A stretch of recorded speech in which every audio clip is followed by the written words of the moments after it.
Hello and welcome.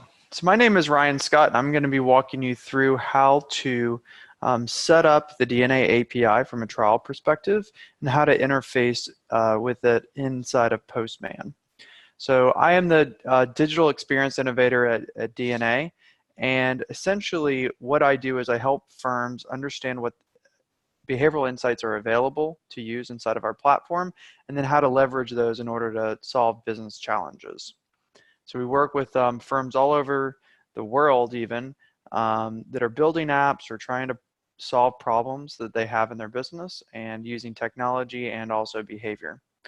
So I'm going to be helping you do that today by understanding a little bit about what's available in our API from a trial perspective, and then help you reduce that risk and reduce all the question marks that are in your mind as far as what's available and how it works. So a little bit of a rundown on the agenda for today is that at the beginning, we're going to go through what you get in the DNA API, so what's available, and what we do as a business. Also, we're going to walk you through how to configure a Postman account. And then lastly, we're going to finish it off by making a few calls inside of the API so I can show you how to manipulate some of the settings in Postman and problem solve some of the things you're working on. So who we are as a business, DNA Behavior, we specialize in helping firms customize experiences with behavior. So if you have an app or if you have some type of experience you're wanting to customize and you know that understanding people at a deeper level will help you solve the problems and or create that custom experience you're looking for, we're probably a good fit because we have like minds. So everything that we do revolves around behavior, and we are one of the only firms that specializes in behavior and money attitudes combined in one platform. So we'll go into that in a little bit more detail later, but that's a high-level overview of what we do. So when we talk about the behavioral insights that we have, we are able to predict right now 200 different insights. So we have 200 different insights available, and they span communication insights, investing insights, as well as insights on how people work and live. So we have a lot of different insights that help us make predictions on how people would act in a real life situation. And we're able to do that in a number of different ways. So the first way that we're able to identify different habits of people is through a quick scan method. So that's understanding demographic data on somebody, and we can make prediction using machine learning and AI techniques in order to do that. If we want to get a higher level of prediction and results, we would then start to use a questionnaire inside of our platform. So we have two different main questionnaires that we use, even though we have a few different other processes that are available. We have the communication DNA process, which is a 12-question process that takes about 2 minutes to complete. And then we also have our natural behavior process, which is what we're going to be highlighting in our API today. And that gives us insights on how people invest, work, and live. So if you want all the insights that are available on this particular slide, which most of the firms that we work with are looking for the full breadth and depth of what we have to offer, you're going to want to use our natural behavior API. So natural behavior, we are measuring what happens below the surface on this particular slide. So if you can see there at the water line, everything that's below the surface is what we call someone's natural behavior. We're essentially measuring someone's instinctual style. So that with every human is instilled in them between birth and age 3. So whenever people are uncomfortable or under stress or under pressure, they're always going to revert back to their comfort zone, or what we call their natural behavior. So we with natural behavior can measure someone's automatic behavioral biases, what their spending habits are, learning styles. So like how do you train people in order to really help them understand a new topic or technique, as well as how people make decisions, set goals. All that can be measured or predicted with natural behavior, and that's what we're using in our API today. So our platform is omni-channel in that it allows firms to provide a consistent experience, whether it's in person or digitally. And what we are often doing with firms is helping them achieve that. So we get a lot of questions or problems that businesses are trying to solve, which is, we're trying to provide this human experience digitally, and they're not able to do that without the human insights that we deliver. So that's really how we help firms bridge that gap, is that we can humanize, as we call it, their app with our human behavior techniques and/or insights. So we have insights in our platform that help organizations. So it's more inner office, back office items, client-facing insights, marketing insights. So how do you optimize a marketing plan for a particular client? Which clients are going to want to go to the Super Bowl versus just out to dinner, versus not even being bothered by a sales team if you have one. We also have planning and investing insights, as well as compliance insights. If you are interested in all the insights that we have, I strongly encourage you to join us on one of our API webinars, because that's when we really highlight those in more detail. To give you a high-level overview on how our API works, everything starts with a questionnaire, which can be installed into your app. And we strongly encourage you to build a seamless experience whenever clients or employees are onboarding onto your platform. They're going to take the questionnaire, and then they're going to just, it's going to be very seamless flow as far as the DNA requirements all the way to your app. We also strongly encourage videos and/or really well done messaging at the beginning of the process, so that individuals really understand why they're completing the process, and not just thrown a questionnaire and asked to answer a bunch of questions without any context. So if you have any questions on that, you can talk to our team, and we are strongly passionate about creating digital experiences, and that's something that I would love to even talk to you about myself. So you would capture all the questionnaire answers in your platform. You can store them on your database, and then whenever you've captured all the questions, you will send them over to the DNA systems, and then DNA will immediately respond back with results that you can display in a dashboard.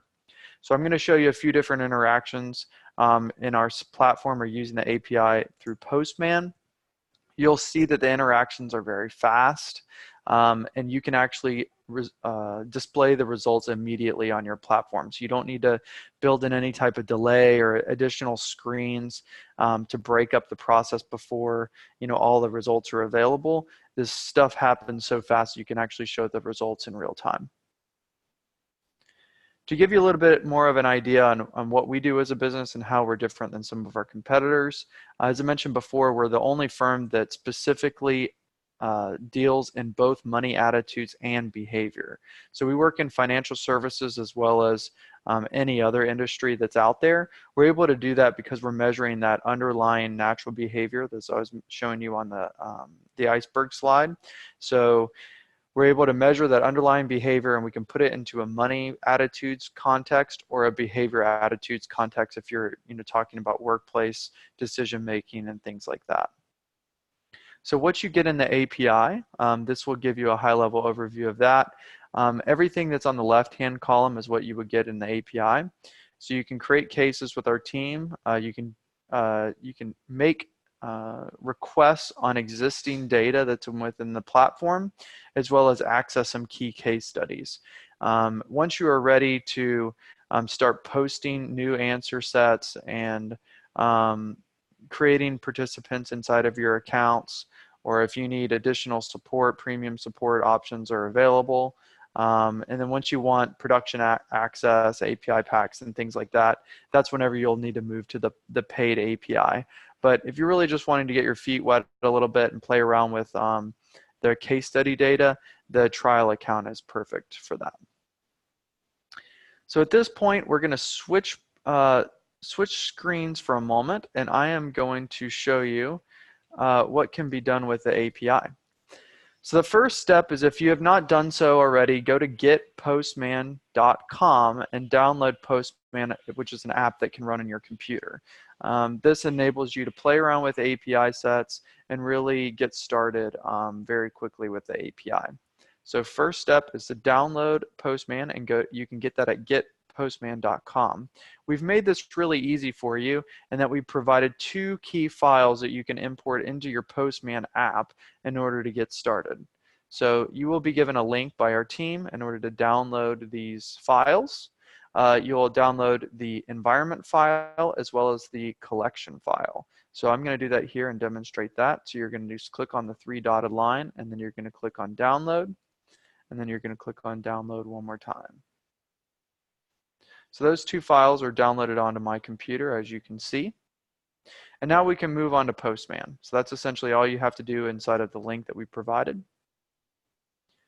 So when you first get to Postman, your account is going to look very blank. If it's the first time that you've downloaded it, it's going to look something like is on my screen right now, without any collections here on the left-hand side.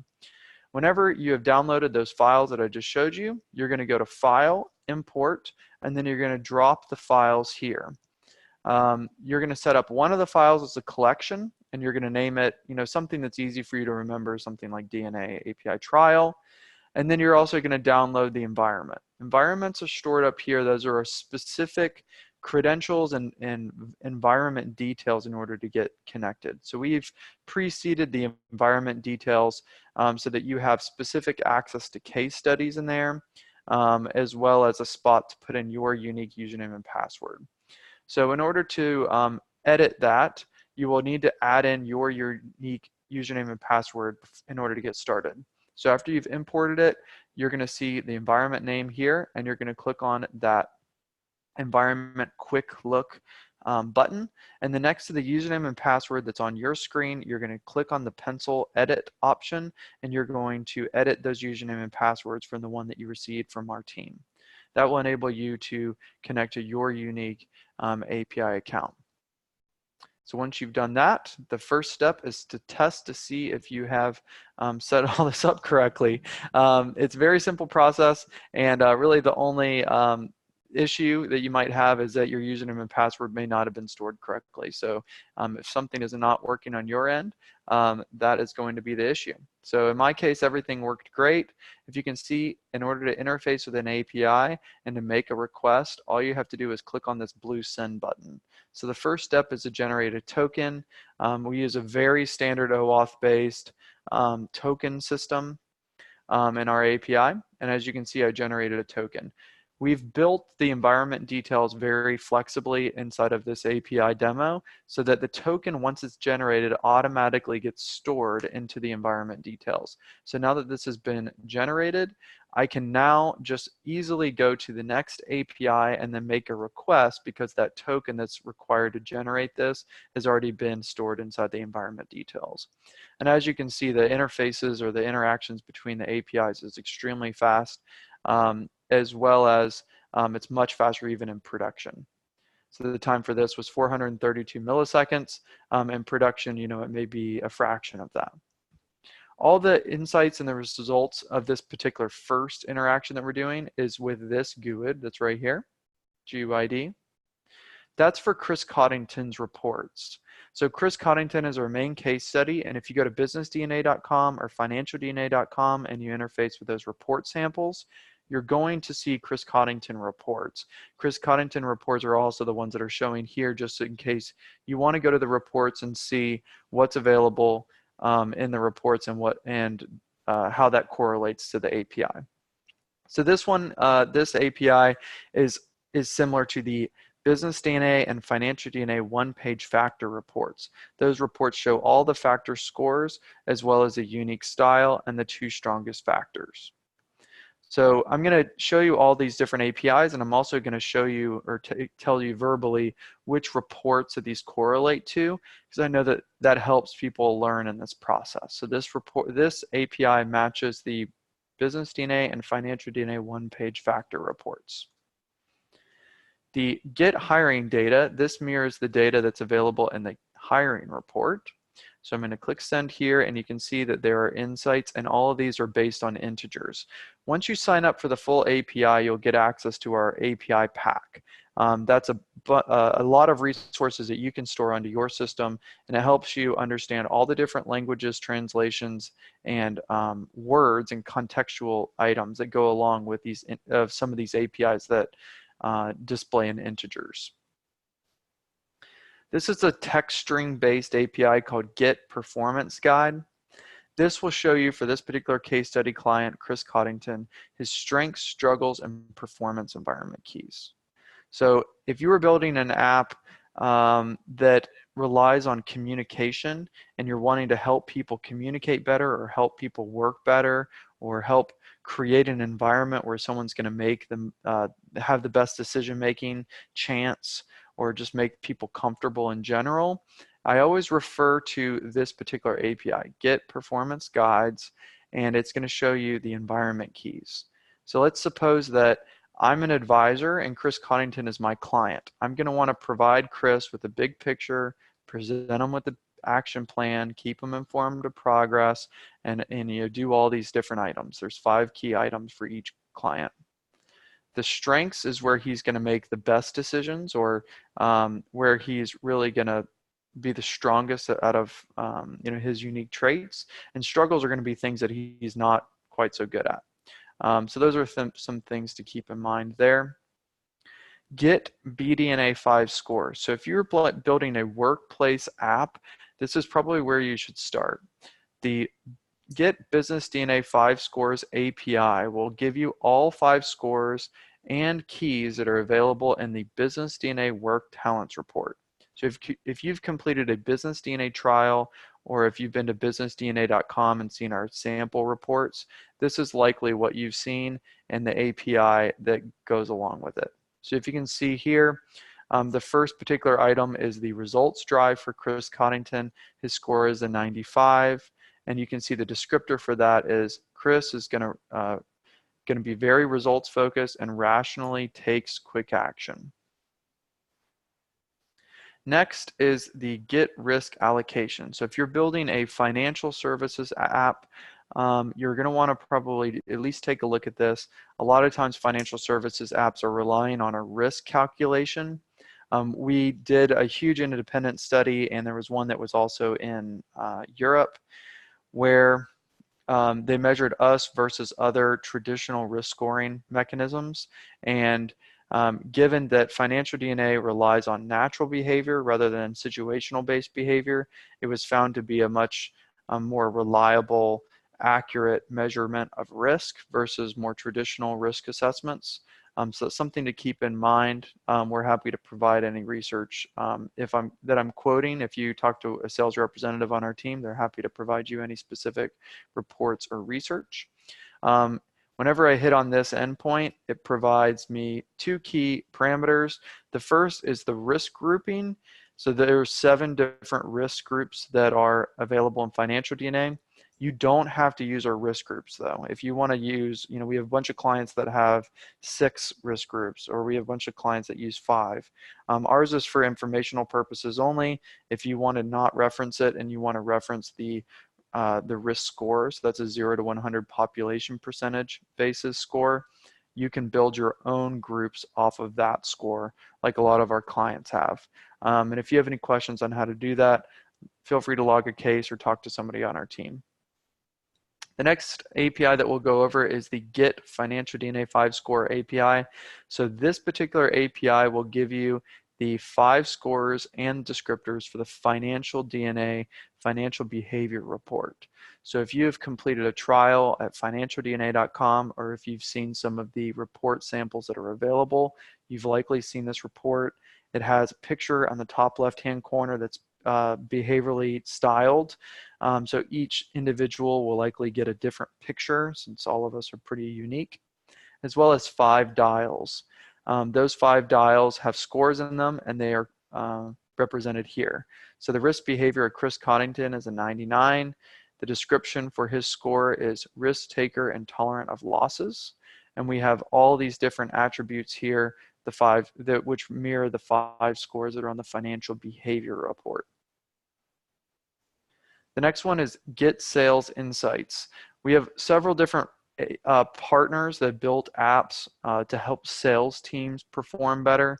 If you have sales teams that you have information that you would like to gather on, this shows you, if you have a salesman or saleswoman, what they would be strong at compared to the population. So this particular person is going to be really strong at building new territories, but not very strong at a compliant approach.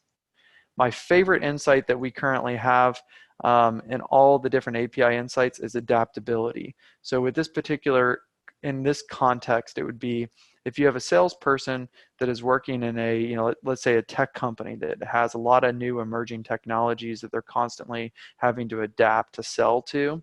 Let's say they're working at like Amazon Web Services or something like that that has really emerging technology and it's constantly changing. This particular person would adapt pretty well to it. If you had somebody that had like a score of 10 for this particular behavioral insight, they would be way too anchored and not be able to keep up with all these changes, and that would in fact stress them out.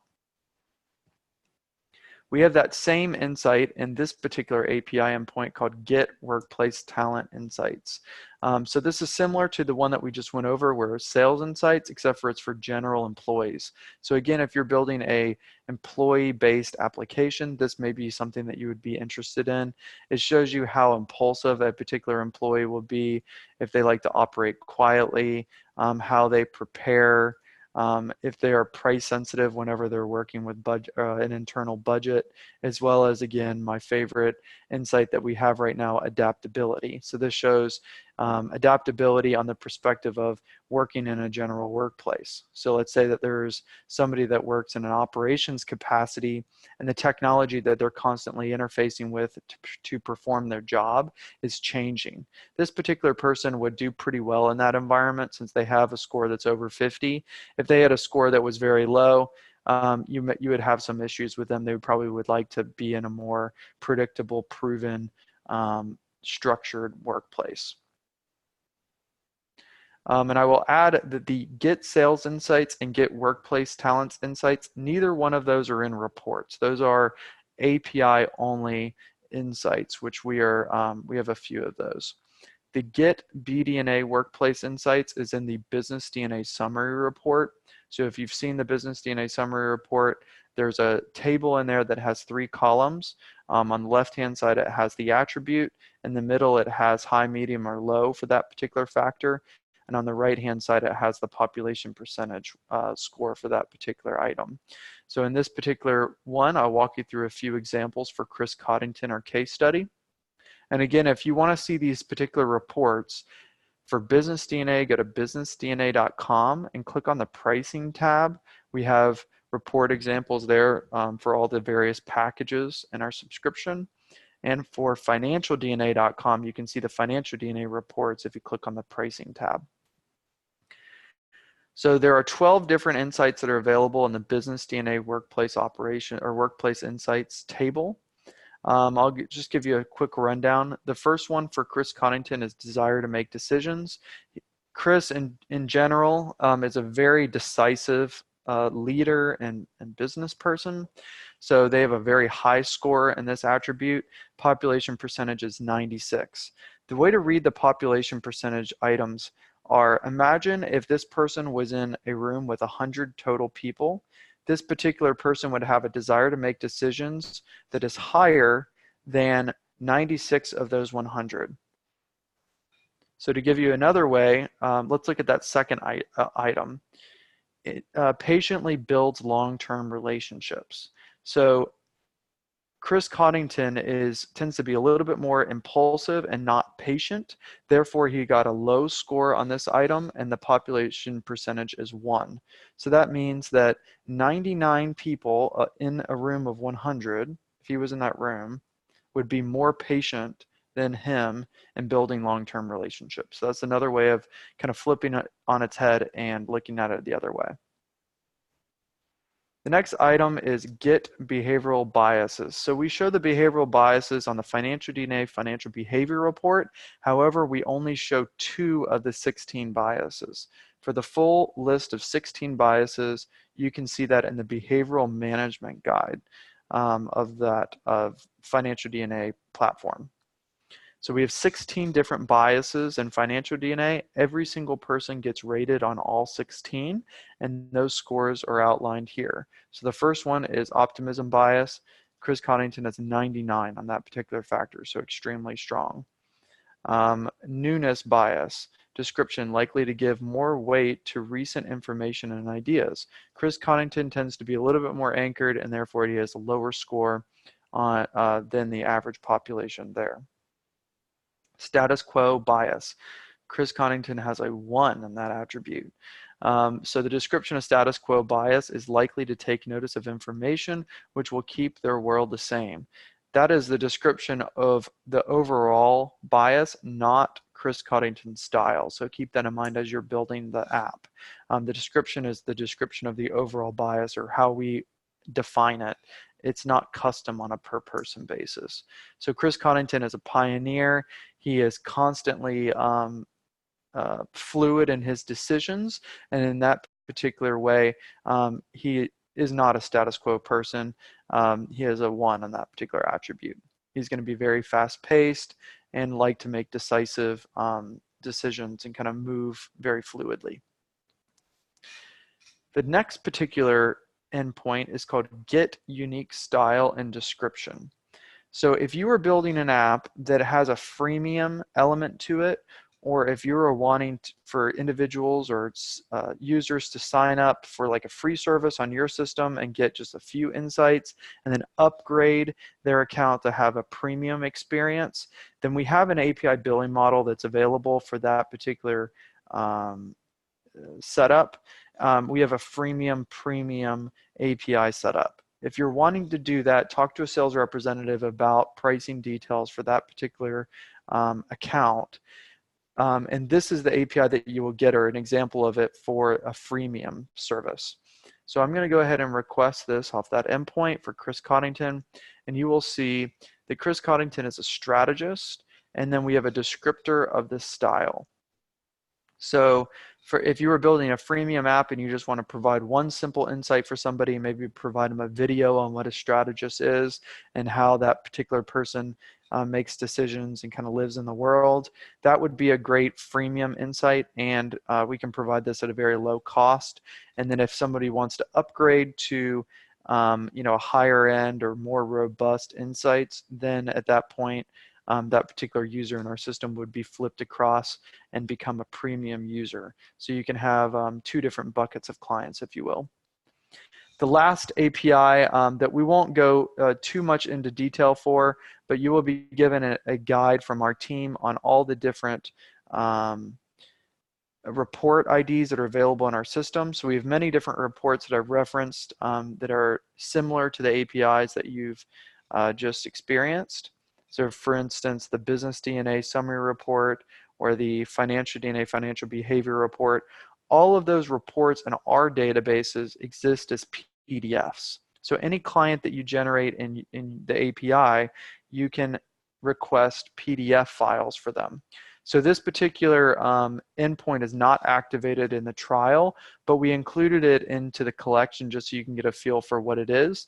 Essentially, it has the credit ID for the client, which is accessible as soon as you generate a new client, the language ID, because we have many different languages in our system, as well as the report ID for that particular client. So there's many different attributes that you can access in our system. We strongly recommend using this particular endpoint because we allow you to co-brand these PDFs. So you can go ahead and put your logo on these PDFs and allow your users to download the files immediately after they complete the process. This is a really good way that you can shortcut the development on your system and give people an immediate takeaway. For financial DNA users, a lot of people use this for compliance archiving because it does include everything that's on the financial behavior report. So if you want to provide some type of utility for providing a compliance archive, I strongly encourage you to check out the Get PDF endpoint. So that gives you a quick rundown of all the different APIs that you have access to in the DNA trial and all of our available APIs. So we have a API documentation center, and I strongly urge you to check that out if you have any questions. And if you need any help along the way, you can log a support case at support@dnabehavior.com, and we're happy to help answer any questions there. So thanks for your time and attention of this video, and we're excited to have you on board.